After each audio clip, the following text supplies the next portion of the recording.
नाज़रीन, आपके साथ खबर शेयर कर रहे हैं। बांधी में कुछ दिन कबल रोहिड़ी के करीब मुबैना पुलिस मुकाबले में मारे जाने वाले तालिब इल्म इरफान जतोई पर दाखिल केस मंजर-ए-आम पर आ गया है। इस हवाले से मजीद जानिए एकता न्यूज के नुमाइंदे सजन जमाली की इस रिपोर्ट में। बांधी में कुछ दिन पहले रोहिड़ी के करीब झांगड़ू थाने की हुदूद में मुबैना पुलिस मुकाबले में मारे जाने वाले तालिब इल्म इरफान जतोई पर बांधी थाने में 23 जून 2020 पर केस दाखिल सामने आ गया।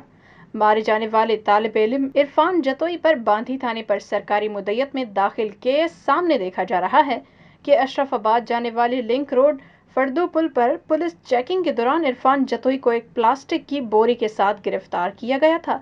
प्लास्टिक की बोरी से 10,000 ग्राम चर्स बरामद हुई थी, जिस पर उसके ऊपर पुलिस ने सरकारी मुद्दत में केस दाखिल किया था। रिपोर्ट सजन जमाली।